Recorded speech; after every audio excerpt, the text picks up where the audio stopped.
Hey guys, Mono here. I wanted to share my thoughts about the Hella Loose 2024 roadmap. I know it's been a while since they released this, so I'm pretty late to the party, but here we go.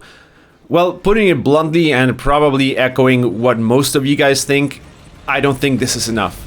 Most of the things that are listed here are already out or coming soon. So going over the roadmap, Skirmish Mode is already out. Mortain, which is a new map that they've been testing, is not out yet but should be coming soon.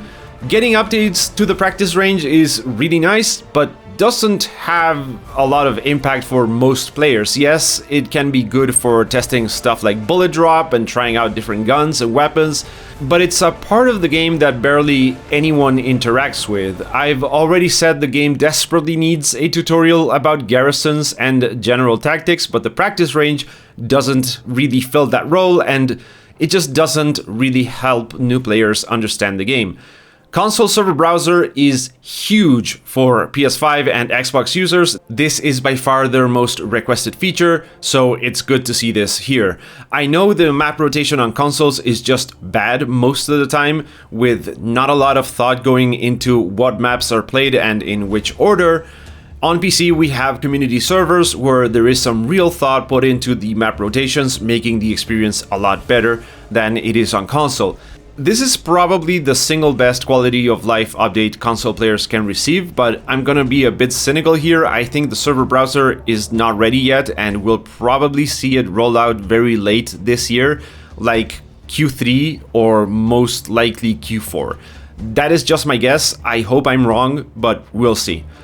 Changeable weather conditions and refreshes to existing maps are nice, but I wouldn't necessarily classify that as new content to get excited for. Some maps can potentially have a really different vibe to them if it's done correctly, like the case of Kursk, where the night variant plays a lot different from the day variant. So depending on how they go about this could feel like we're getting new maps, or it could just be, hey, it's the same map, but now there's a sunset, or now it's raining. It's nice to have, but I don't think anybody's getting super excited about this. The new British tanks are already out, same as the British Forces rework. They are already done and finished. I guess they included them in the roadmap because it's part of this year's content, but that's just in the game now. Finally, there's a new unannounced map, which they probably want to run through a few PTEs, just like they did Mortain, to make sure that they get the player feedback and all, which is a really solid idea, and I love that they're doing that. So that's probably coming very late this year because they need that time. And then we have cosmetic changes to winter uniforms plus cosmetic DLC, which whatever. So all of this basically means, in terms of actual brand new content, not counting the new tanks and weapons that were released for the British Forces recently, we get 2 new maps.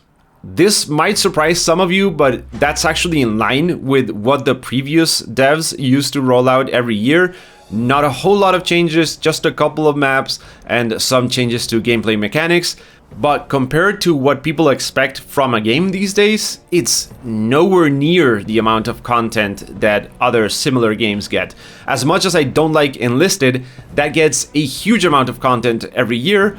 Yes, it's a much bigger company behind it, but still. They do say that the list is not exhaustive and the roadmap will be updated in the future, but it really is very bare bones considering how much money Team 17 put into this game just so they could buy it.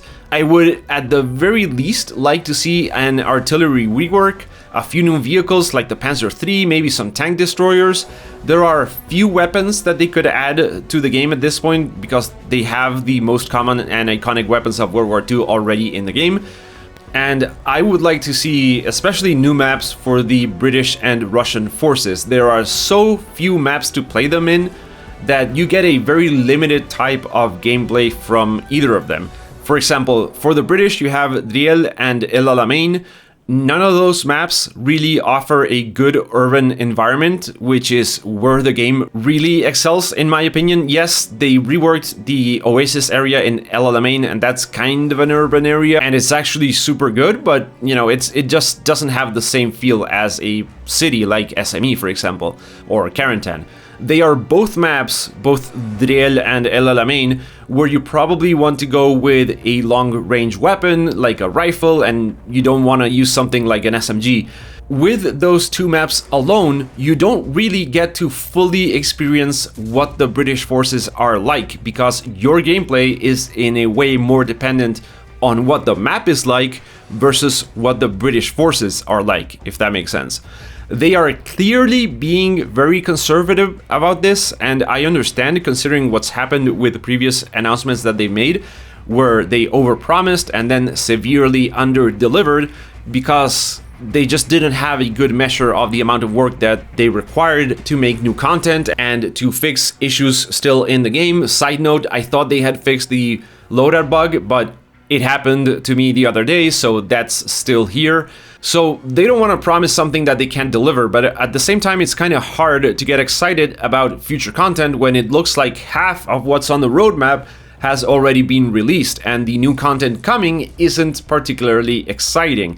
Especially now, after they released the game on Game Pass last year, they should be dumping resources into this game to get the community really invested, and this just doesn't feel like that's what they're doing. I would like to see them add at least one map for every front, one for the British, one for the Russians, one for the Americans, release a new map every 3 or 4 months or something. Same goes for reworks of existing systems. Do one major rework or change every 6 months. Rework the artillery, which, as I mentioned several times in other videos, creates a gameplay loop that revolves around having the recon squads camp the enemy headquarters. I don't think that's fun for the artillery crew, nor is it fun for the recon team, but it's the only real way to counter the enemy artillery that's currently in the game. So yeah, I don't think this roadmap is enough. The devs themselves aren't to blame here, and I want to be super clear on that. It's probably just Team 17 not giving them enough resources to work with, and they are doing what they can with what they do have.